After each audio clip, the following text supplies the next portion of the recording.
Hey everyone, welcome back to another powerful episode of Healthy Mind, Healthy Life. I'm your host Avik, and today we are shining a light, I would say, on an issue that impacts millions of women but is still surrounded by the stigma or silence and I would say misunderstanding as well, which is the woman's mental health, wellness, and obviously society, particularly when it comes to the mood swings, hormonal imbalances, PMS, PMDD. Yes. And dear listeners, our guest today is someone who has been into a powerful voice for the menstrual equity and the woman's health from a very, very young age. And I'm really delighted to welcome Ananya Grover. So, welcome to the show, Ananya. Thank you so much for having me and for that lovely introduction. Amazing, amazing. Dear listeners, as you know, I introduce you with lovely guests on daily basis. Today, I'd love to introduce you with Ananya. So, Ananya is a Princeton's graduate in the computer science with a fascinating blend of, I would say, minors in cognitive science, technology policy, and the creative writing. So, she has been a menstrual equity activist since she was 17 and has given a TED talk on period positivity at TED headquarters in NYC. Yes, and which has nearly 2 million views. Yeah, and she is the founder of HealCycle, a digital health solution which is transforming the awareness and care for premenstrual mood disorders like PMS, PMDD, and PME. So she has worked at Apple, the German Aerospace Center, and the Delhi Princeton Toyin. But what sets her apart is her mission driven work, like building the communities and the digital tools that empower women to better understand and at the same time take charge of their mental and the reproductive health. So, dear listeners, this conversation is not just about the biology, but it's all about identity, empowerment, and rewriting the narrative around women's wellness. So, why to wait? Let's get started. Welcome to the show again. Thank you so much. And I'm really excited to be here. Amazing. So Ananya, like many people reduce PMS kind of to a joke about mood swings, right? But the reality is far more than complex. And I'd say at times, like it's debilitating. So from there, like how do you explain this difference between PMS, PMDD, and PME? Absolutely. I think you hit the nail on the head. PMS itself is such a broad spectrum. So it's a cluster of, some research papers say, about 150 different symptoms. And that's why it's called premenstrual syndrome. So syndrome Okay. is always like, there's no proper definition sometimes. And it's like a broad cluster of many different symptoms that are included in one umbrella term. So for some women, it can be mild, manageable. They don't notice it much. And then for others, it can be on this range or spectrum of moderate to severe. And I always describe PMDD, or premenstrual dysphoric disorder, as this sort of evil cousin of PMS. So in some ways, some of the biological mechanisms are similar, but also different. And there is still research happening behind the different root causes. But PMDD is a very severe, like cyclical disorder that really affects mental health. So it even feels like bipolar disorder sometimes to women and it's commonly misdiagnosed as that. Because imagine that for 2 weeks of the month, you're completely normal, happy, energetic, bubbly. And then right before your period is about to start. And sometimes if you're not keeping track, if you're not, if you don't have that kind of app or that kind of solution available to you, you're not always making that connection that the reason that I'm suddenly feeling this way or suddenly feeling much more anxious and having fights or breaking down more easily on petty issues that wouldn't normally bother me. Maybe it's like depressive episodes, self-harming thoughts, and all of those, destructive, negative thoughts that come to you. How do you really link that to your menstrual cycle, right? Because we're not really taught of the period as beyond these like 5 to 7 days where you menstruate, you are bleeding, and that's mainly what most people, whether it's men or even women, know about their cycle.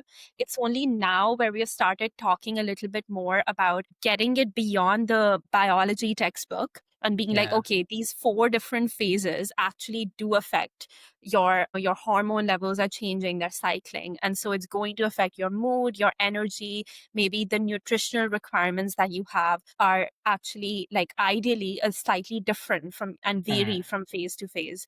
So it's that premenstrual phase, which is also called the luteal phase, which Okay. really has, where all of these symptoms present themselves. And PME Wow. is also slightly different. So PMDD, typically what happens is that actually most of the mood related symptoms, which can be quite severe, resolve or go away when the period starts. Maybe on the first day or two, you're still feeling down or low and or have certain depressive negative thoughts, but then these go away when the period actually starts. So the whereas if you have certain underlying, like a baseline condition, say you have been diagnosed with bipolar, anxiety, major depressive disorder, or something like that, and for those women, sometimes in the premenstrual phase, which is right before their period starts, these symptoms get more severe. So it's like they have some baseline condition, but it's getting worse or it's getting exacerbated in this phase. And that's when it's called PME, or premenstrual exacerbation. So this is also slightly different. And yeah, but I think many of the challenges are similar, whether it's severe PMS or PMDD or PME, even if the exact diagnosis is different for each of them. Plus, I guess there's always, there can also be multiple conditions at play at the same time. Like some women that I've interviewed while building HealCycle have had both PCOS and PMDD, and they feel like maybe there's some, link between these, where their like obviously there still has to be way more research, but they feel like their PCOS is worsening their PMS symptoms, or they have, some emotional issues, or their mental health is affected because of having PCOS. So that happens sometimes. Then ADHD and autism are also correlated with higher rates of having PMDD.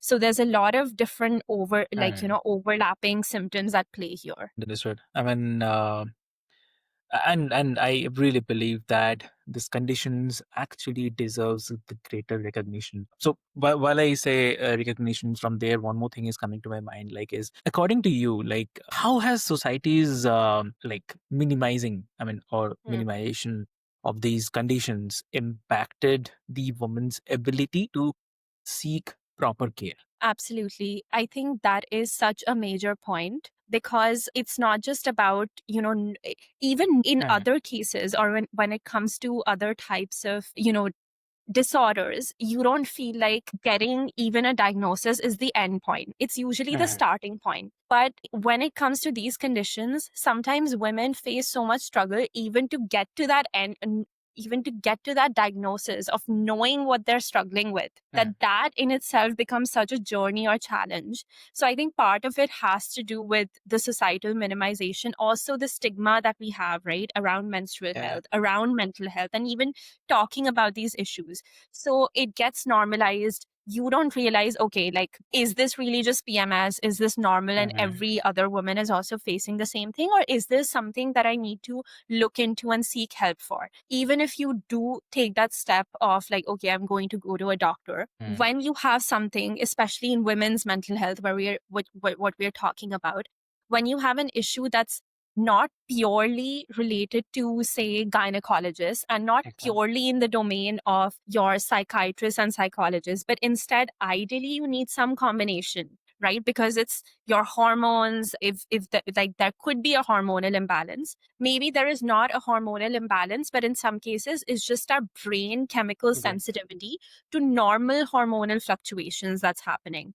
So that's why these disciplines are operating in their own domains and always trained in the other. They're not comfortable dealing with a problem that lies in the intersection. So that's another challenge. Plus, just, even if someone doesn't have any specific, not everything when it comes to mental wellness is only like if you have a specific condition. It's also, generally our well-being and wellness and how we can take care of that better and prevent ourselves from reaching that. So even then, like I was recently part of this, I attended this film screening of a documentary called Period End of Sentence, which Okay. actually was made like on about 60 kilometers away from New Delhi. And it was Okay. the first film on periods to win an Oscar. So that was a Wow. groundbreaking achievement at the time. I also worked with the nonprofit that actually made this documentary. Their name is the PAD Project. So I was an ambassador for them. And after the documentary, we had this discussion circle where a lot of people Yeah. were sharing, So there's a lot of just social and emotional feelings that come with dealing with your first period, or Mm. maybe you weren't educated enough, or you had, bad experiences around pain or leakage and things like that. So those, I think, or you were isolated. Maybe there are still many families, even in supposedly, like we like to think in cities, this never happens. This is only like Mm. rural India where they still have taboos and Yeah. restrictions and all of that. But I think that's not always true. Like from the conversations I've had with so many women, like when you really dig deeper, even in our cities, there are bubbles and like there are all different kinds of people and families and mindsets at play. So change is coming, but it doesn't happen overnight. So Exactly. even those experiences of feeling like, okay, is this something that makes me impure? Is this something, why do I have to be isolated, or why can't I participate in Mm. this normal function or activity? Like my brother is allowed to do. Things like that also really stick with women. So it's not just, if you have like a diagnosed condition or something that is as severe as PMDD or PCOS, but even just normal feelings around that, I think those are worsened by our social stigma. And the lack of conversation leads to a delay in seeking help. It leads to lack of research in women's health that helps us find treatments to these problems. So it's just like a perpetuating vicious cycle Mm. in many ways. Exactly. I totally agree. I mean, this is such an important point, like dismissing the symptoms Hmm. as just hormonal kind of thing not only invalidates the woman's experiences, but also it delays the care that Yes. could be life changing for sure, definitely. And so from there, like I would love to ask you about the technology part, but before that, I would love to ask, like, you have spoken about the hormonal health as well. Like, so how hormonal health and the mental health are kind of deeply intertwined. Like, for a woman who is struggling with the mood swings or maybe intense premenstrual symptoms, what's often overlooked in understanding the mind body connection? Yes. So I think the first thing is just in every individual, not just Mm. women, but in every body, our mind and our physical health are deeply interlinked. And there has been more and more research on this, on like how neuroscience, or the way that you are Yeah. feeling mentally, and if you have more positive versus negative thoughts, and how that affects your physical well-being. Now, Mm. coming to hormones as well, like there's hormonal imbalances, and we have started talking about those. So that could be, it's like a complex dance that's happening between your key reproductive hormones like Yeah. estrogen, progesterone, and even testosterone, which is regarded as a male hormone, but it plays a key role even in women's bodies. So Mm. it's different for each person. Like you do need to look at if there is a hormonal imbalance, like your lab tests and blood tests will show like what's actually wrong. So it's not universal that, okay, this is what it's. There's also a lot of influencer and pop science that's going around on like, okay, just have this, have this food and it'll fix your hormonal imbalance. So it's not really a one size fits all thing. Mm. But especially for, if you're trying to understand the menstrual cycle, it's in that you have 4 different phases, like I mentioned. So you have your menstruating phase. That's also part of this first 14 days, which is called the Mm. follicular phase, where typically energy levels are higher and your mood is likely to be better. Then in the middle is this event, which is a 24-hour event called Yeah. ovulation or egg release. I think most people would remember some of this from their high school biology, even if you haven't studied it further. But this is Yeah. like the peak fertile window. And right after that, like comes the luteal phase. Now, in the luteal phase, towards the end, what happens is that both estrogen and progesterone levels fall. And sometimes there could be something of a mismatch, whereas in some people, estrogen is more dominant. And so that leads to certain manifestations in other aspects of the body, whether it's your skin, whether it's your mood and mental health, and so on. And it also means that, okay, so I think just the awareness of that, even if someone is not going through PMDD, a lot of women do have these like PMDD is like your 7 to 14 days before your period are going to be much harder. But for some, it's only 2-3 days, where they feel like, okay, like why am I crying more, or why do I feel so sad, and things like that. So even if it's just those 2-3 days, having that awareness that, okay, this is why it's happening to me. So, like, and it's likely to be the same thought patterns that come up every single month, where you feel like unworthy, or you're questioning your relationships or your friendships, and whether someone, actually cares about you, and things like that. There is a big impact on work productivity and relationships also. So that is typically like what happens. And then you have the actual menstrual phase also. So that's the complex dance that our hormones are playing. And if anything is off, there is a consequence of that. Plus, another thing that we miss out, cortisol, our stress hormone. If that is high for a prolonged period, like you're under a lot of girls who are just start some like master's degree, or like I have some friends who just started like an MBA, and they keep you up at all hours and give you assignments and all of that, or you have like significant work stress. All of that can mess with this complex harmony of the other reproductive hormones, because cortisol interferes with them. So stress, and especially we are all stressed in our, modern day lifestyles and everything. So stress management becomes another important aspect. So this is like, I would say, the hormonal health side of things. I think if you feel like something is specifically off, definitely like your first step is something like HealCycle can help you keep track and understand, okay, these are the symptoms that I'm experiencing, or get that first level of help. And then if it is really, you need to get specific advice, and consult a doctor, I would say. One aspect that I think even I wasn't aware of is that men also have a hormonal cycle, but it's a 24-hour cycle, whereas women have this 30-day cycle. So we actually operate differently.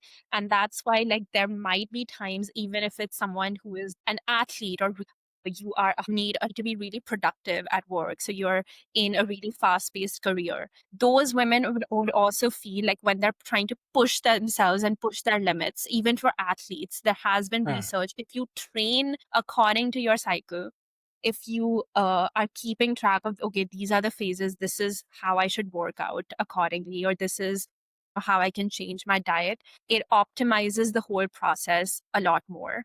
And just generally like regulates all of your, the whole mind body connection. So I covered a lot of different aspects, but I hope this was helpful for people listening, and just like a 101 on what's going on. And even knowing that, there are underlying biological processes that are happening that are making us feel a certain way. It's not just our brain, or it's not just, you're not constantly feeling like low and down because of that, but you understand, okay, this is something I'm going through. It's temporary. It's because I'm in this phase, or because of hormonal fluctuations, or maybe things like that.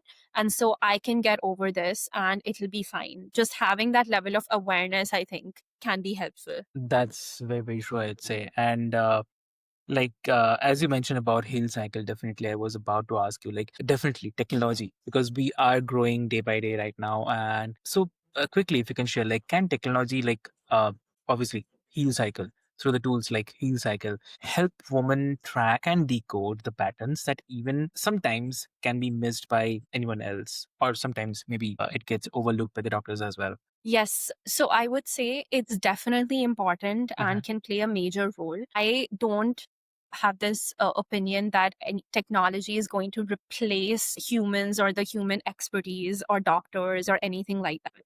So we should see it as a supplementary and advantageous tool that we have access to. The first thing I would say is, even for someone like we were talking about getting diagnosed or keeping track and all of these things. So you have, if you go into a doctor's appointment, how much time do you have and how much time can they give to you, right? You have a couple of Yeah. minutes with them. You have to advocate for yourself. You have to present, okay, this is what I'm going through. And they have to make that decision, which they are experts at. But if you are able to present them with that information and show them, okay, this is what my cycle is. I've been, taking care of, like, this is how every month before I menstruate, for this is for women that have PMDD or think that they have it. Every month I'm seeing on this app, like, because we just have, like, on HealCycle, we just have these emojis, right? So it's very easy to select how you're feeling. And we also have designed it to be according to the DSM-5, or how clinical psychologists have come up with this criteria. So we have a severity scale also. So it's very easy. You go in, like, you track your moods, you can journal, etc. If you have that information that, okay, this is what my trends are, you can see your patterns, you can see your unique insights and chat with them. So we have an AI companion we made sure that we're not saying that this is a human. It's actually this cute jellyfish character.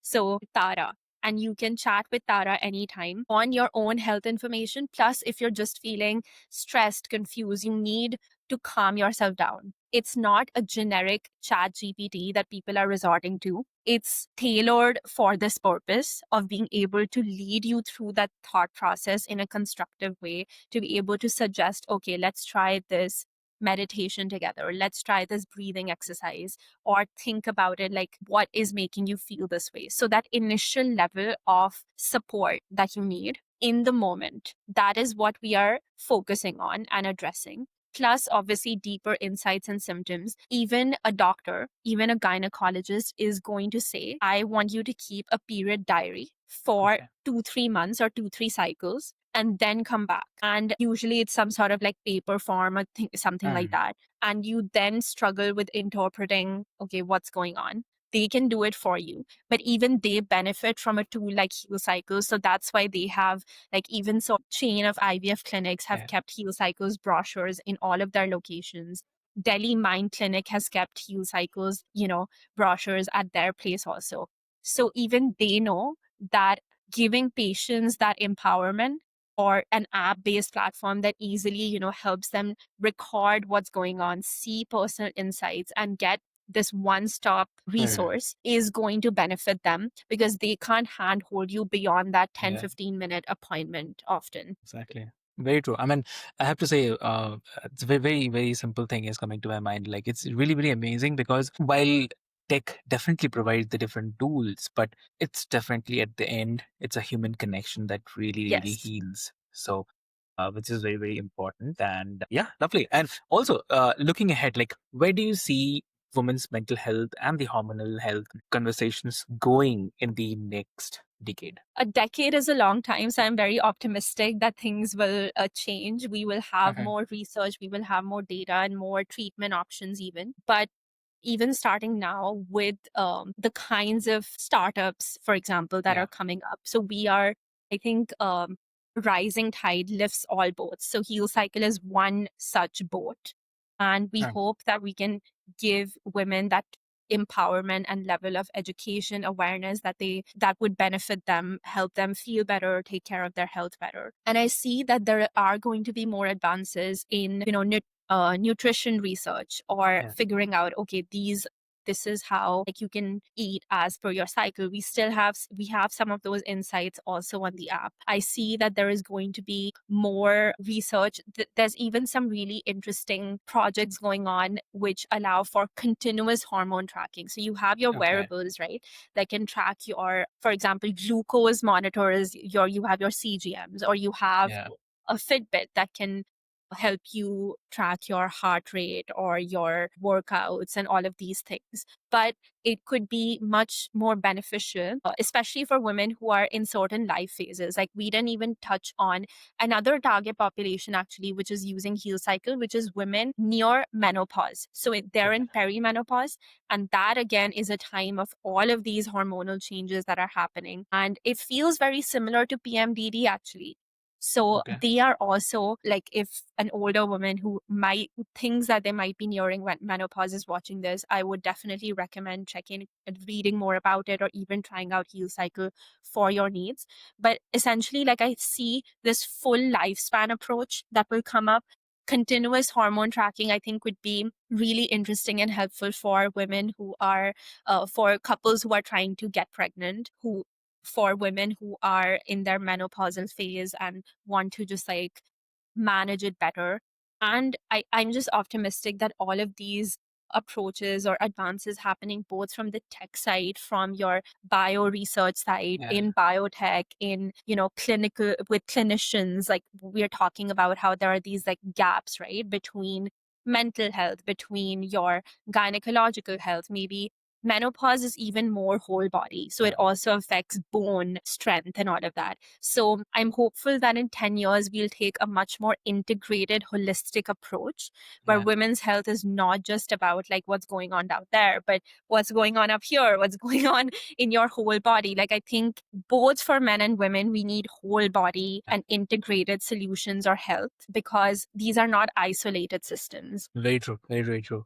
Yeah. And on this, definitely one more thing comes to my mind. I mean, it's not so controversial, but I believe, like, do you think, I mean, according to you, and quickly, if you can mention, do you think that society is finally ready to treat them with the seriousness they deserve? A very deep question. I wouldn't say it's controversial. I think it's the need of the hour.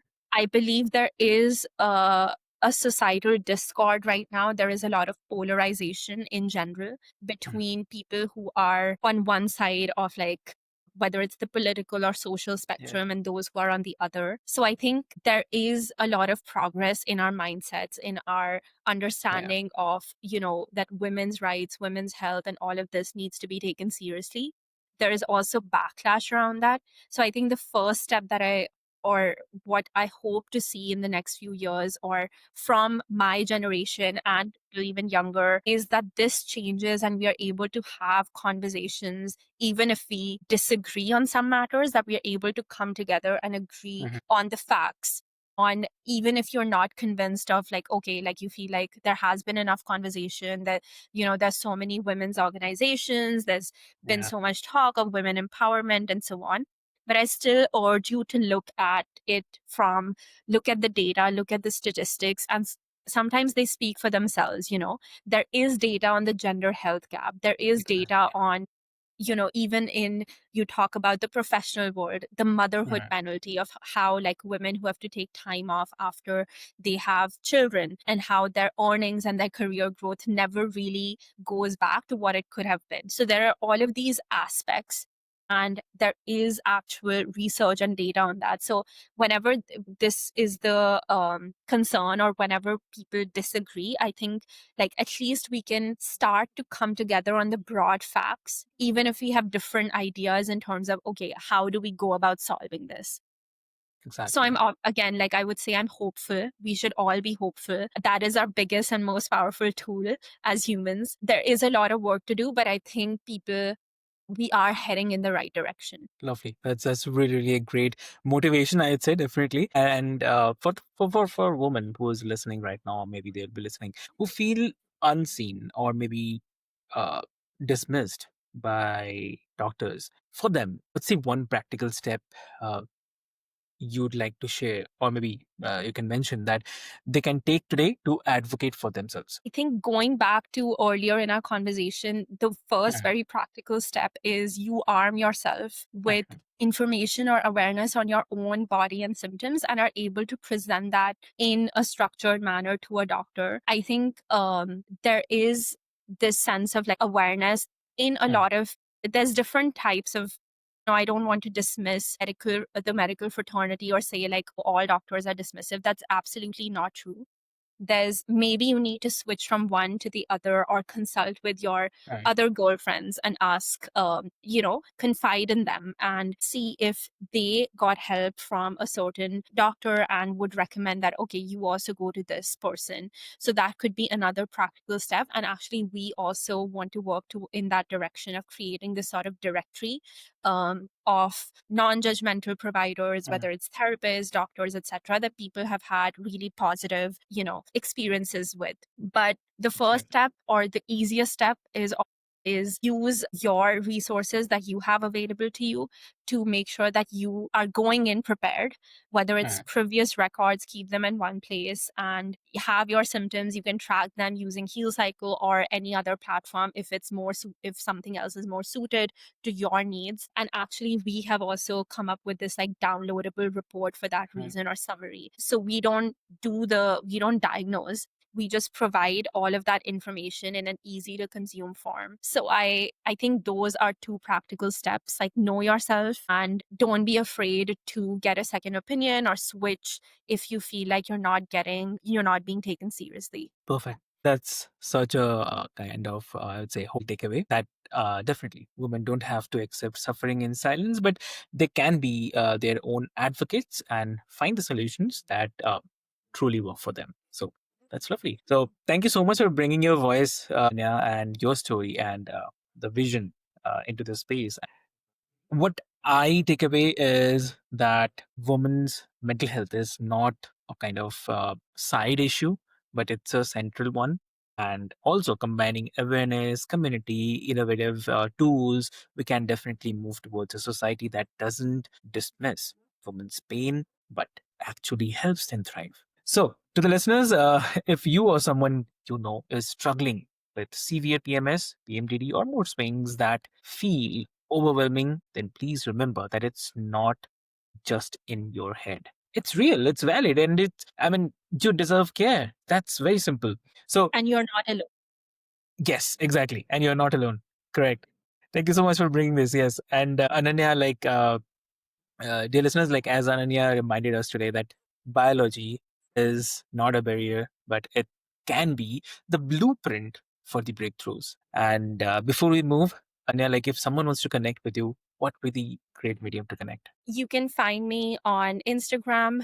My handle is at Ananya G. So that's my first name and the first letter of my last name. We also are on Instagram by the name of HealCycle. So you can follow HealCycle there. You can also write to me on LinkedIn or email. My email is ananyagrover@healcycle.com. So if you have questions or you want to connect on any other topic, feel free to reach out. So, dear listeners, what I'll do is I'll put all the links into the show notes for your easy reference. And with this hope, until next time, keep building a healthy mind and a healthy life. Thank you so much.